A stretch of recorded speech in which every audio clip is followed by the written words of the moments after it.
c'est plus 7e ou 8e édition de la fête des semences du Saguenay-Lac-Saint-Jean.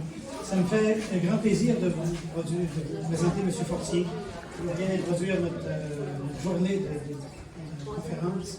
On l'a eu l'année dernière comme exposant aussi comme conférencier.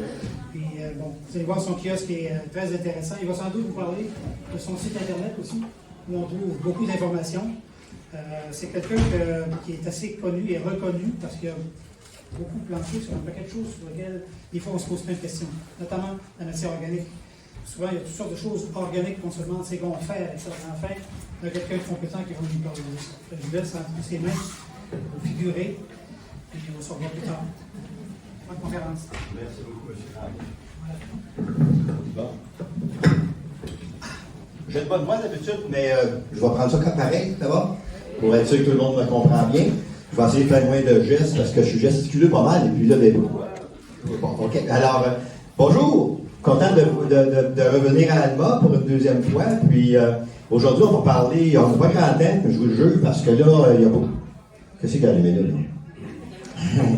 En tout cas, j'espère que ça va s'enlever, là.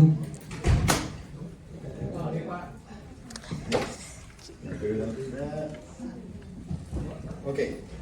Alors, OK. Bon, vous avez vu le titre, c'est bien correct. Alors, on va parler aujourd'hui de comment valoriser au maximum les matières organiques qu'on peut trouver dans notre environnement. Parce que ça, c'est un défi aussi pour les municipalités. Hein, les matières organiques, il ne faut pas que ça aille au site d'enfouissement.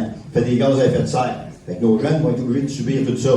Alors, comment faire pour réduire ça? Bien là, c'est en les gérant. Mais en les gérant, là, c'est pas nécessairement en les envoyant, surtout pas en les envoyant dans un site de compostage industriel. Vous allez voir ce que je veux dire, OK? Alors, l'idée, c'est de les valoriser chez soi, c'est ça qui va être le mieux. Alors, je vais vous donner aujourd'hui 8 façons de gérer ce que vous avez là.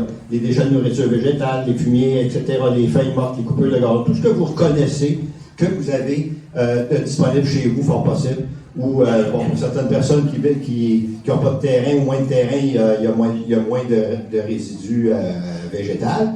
Mais même de résidus animaux, on va même voir ça, OK? On va même voir comment gérer les matières animales.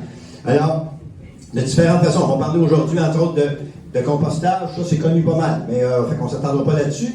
J'ai une conférence spécifiquement là-dessus. Vermicompostage, de plus en plus populaire. Moi, c'est ce que je fais principalement, le vermicompostage, bien plus que le compostage extérieur, qui se trouve être mon dernier recours. On va parler comment faire aussi du paillis avec plusieurs matières qu'on transforme trop souvent en compost, puis dans un sens, on gaspille cette matière-là en transformant tout de suite en compost. Alors qu'on pourrait faire un très bon paillis qui est bien plus nutritif et bien plus de qualité que ce qu'on peut retrouver sur le marché. On va parler aussi de composter sous toit d'opaque. On va parler aussi qu'est-ce que je pourrais vous dire aussi, là, pour résumer.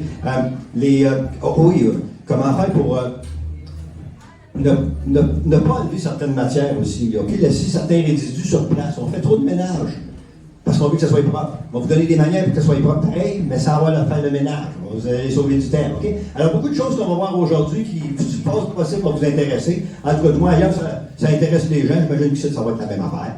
Hein? Alors, sans plus tarder, on va commencer. On va voir comment on gère tout ça.